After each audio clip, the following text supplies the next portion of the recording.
மக்கள் எல்லோரும் நல்லா இருக்கீங்களா? இந்த வீடியோவில் நம்ம ஒரு முக்கியமான விஷயம் பார்க்க போகிறோம்.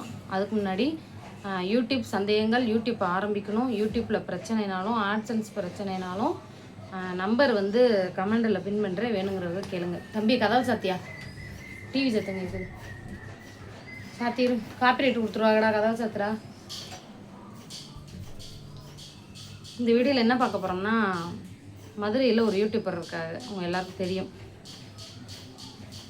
ஃபேமஸ் ஆகிட்டாங்கன்னா எல்லோரும் சில விஷயங்களை மறந்துடுறாங்க. சரி, ரைட், பரவாயில்ல. எனக்கு வந்து 1,00,000 சப்ஸ்கிரைபர் இருக்கும் இருக்கையில் ஒரு குரல் அக்கா, நான் உங்களை மாதிரி பேசட்டுமா அப்படின்ட்டு. நீங்கள் எதுவும் எனக்கு காப்பிரைட் தந்துட மாட்டீங்களே உங்களை மாதிரி பேசுனா. யார்? மதுரை ஃபேமஸ் குரல், ஒரு பிடி சங்கிலி போட்டிருப்பாங்களே அவங்க குடும்பத்தோடு அந்த வீடியோ பார்க்கட்டும். முக்கியமாக முடியுமா, நீ உங்கள் வீட்டுக்கார்ட்ட இந்த வீடியோவை காட்டு, சரியா? என்னன்னா, நம்ம வந்து எப்பயுமே சில விஷயங்களை மறக்கக்கூடாது. ஒரு நாள் நைட்டு 11 மணி இருக்குங்க, முனியம்மா வந்து மெசேஜ், 11 மணி 10:30 மணி 10:45 இருக்கும், ஒரு மெசேஜ். அவசரம் அக்கா, இது எனக்கு ரொம்ப, நான் சொல்லி காட்டக்கூடாதுங்க, இருந்தாலும் எனக்கு மனசு கேட்கல, அதனால தான் நான் உங்களுக்கு இந்த ஒரு வீடியோவாக போடுறேன். அக்கா, இந்த மாதிரி எனக்கு ஏதோ மெயில் வந்திருக்கு, எனக்கு பயமாக இருக்குது, என்ன இருக்கான்னு பார்த்தேன். அவங்க பொம்பளை பிள்ளை இருக்குல்ல, அவங்க 3வது பிள்ளை, சின்ன பிள்ளை வந்து ட்ரெஸ்ஸு வந்து ஸ்லீவில் சிம்பாகல்ல, ஒத்த கயிறு மாதிரி. இப்போ பாப்பா வந்து இப்படி போட்டிருக்குதுல, அது ஒரு கயிறு மட்டும் வந்து நெஞ்சு கட்டு தெரிஞ்சிருக்கு. அதனால் வந்து கம்யூனிட்டி கைட்லைன்ஸில் வந்து ஆபாசமாக இருக்கிற மாதிரி அந்த சர்ச்சைக்குள்ளே அந்த இதை தூக்கிட்டாங்க. அந்த வீடியோவை ரிமூவ் பண்ணிவிட்டு வந்து அதுக்கு வந்து ஒரு வார்னிங் மட்டும் கொடுத்துருக்காங்க, ஸ்ட்ரைக்கு கொடுக்கல, வார்னிங் வந்திருக்கு. அப்போ அது வந்து இந்த பிள்ளை எனக்கு அனுப்பிச்சு நைட்டு 10:30 மணிக்கு மேலே.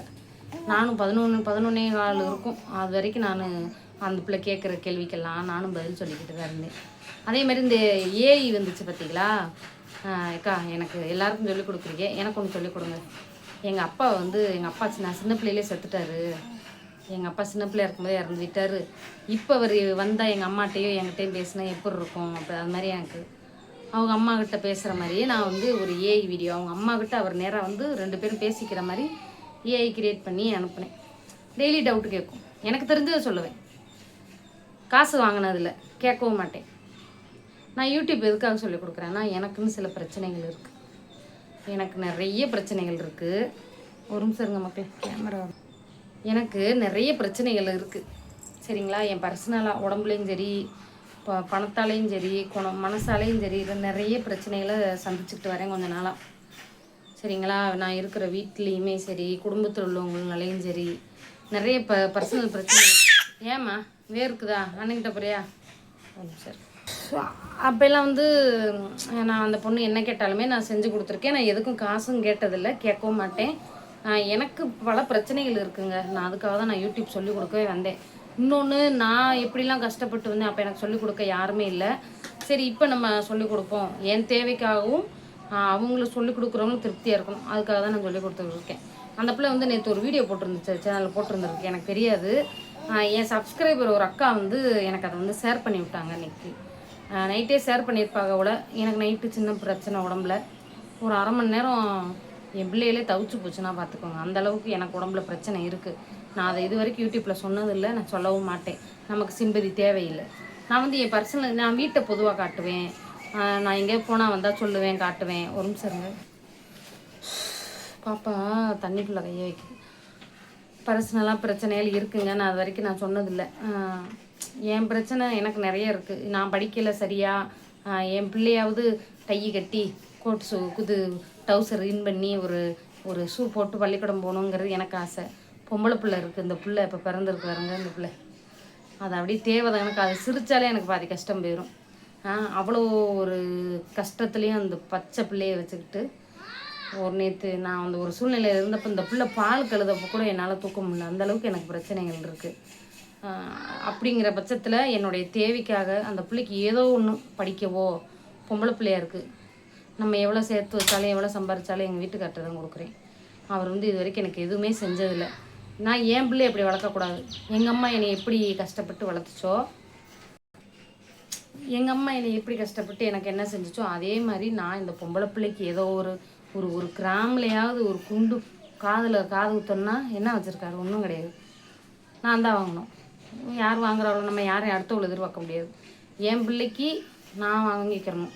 இந்த பிறந்த பிள்ளைக்குன்னு ஒரு ஒரு ஒரு வரியில் கூட ஒரு கொலுசு கிடையாது.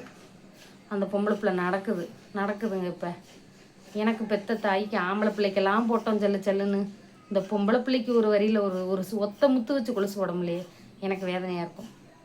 அந்த பிரச்சனைகள், பல பிரச்சனைகளுக்காக எனக்கு பணம் தேவைப்படுது. நான் ஒரு நாளைக்கு சொல்லி கொடுத்தா ஏதோ ஒரு செலவுக்கு வரும். அந்த காசில் நான் அவருக்கு தெரியாமையோ தெரிஞ்சோ ஒரு சீட்டு போட்டு இந்த பிள்ளைக்கு ஏதோ ஒன்று வாங்கி கொடுப்போம்னு நான் நினச்சேன். நான் சொல்கிறேன், இந்த பிள்ளைக்கு கொலுசு இல்லை, ஒரு கொலுசு வாங்கணும்னா வீடு கட்டணுமா வேண்டாமா? ஏதாவது சாப்பிடணும்னு ஆசையாக இருக்குது, வீடு கட்டணுமா வேண்டாமா? எங்கள் வீட்டுக்காரர் கேட்குற ஒரே கேள்வி அதுதான். அவர் எப்பயுமே இதை தாங்க சொல்லுவார். அதனால் என் பிள்ளைக்கு எனக்கு ஏதோ ஒன்று செய்யணும்னு ஒரு ஆசை இருக்குது. என் கஷ்டத்துக்காக நான் சொல்லி கொடுக்குறேன்.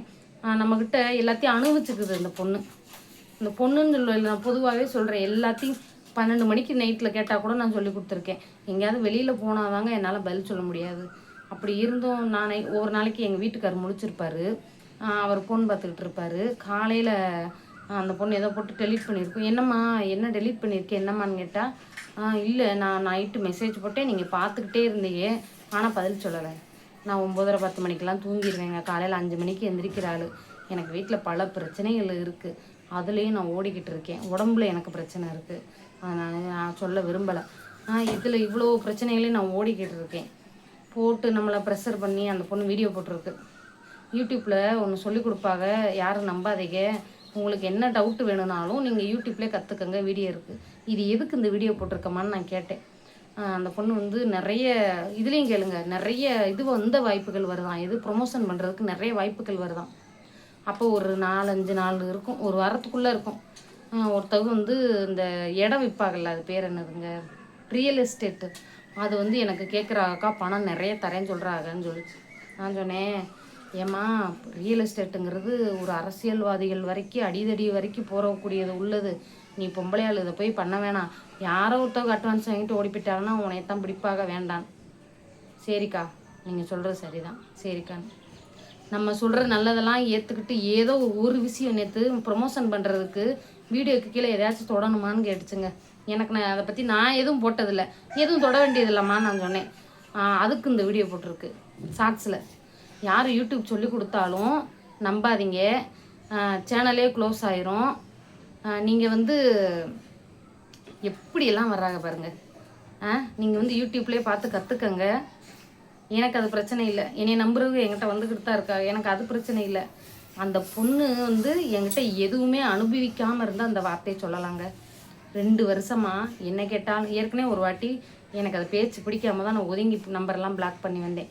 மறுபடியும் பேச்சு கொடுக்கும்போது சரி போகுது, இந்த உலகத்தில் என்ன தாண்டி கட்டிட்டு போக போகிறோம், என் குணம் அவ்வளோதாங்க, பட்டுன்னு கோவப்படுவேன், அப்புறம் சரி போயிட்டு போகுதுன்ட்டு இறக்கப்படுவேன். இதுதான் என் குணமே. அதனால தாங்க எல்லாம் என் தலையில் மிளகா அரைக்கிறாரு. கொஞ்சம் நான் சொல்லி காட்டுறதுக்காக நான் அந்த பொண்ணுக்கு செஞ்சதை சொல்லலை.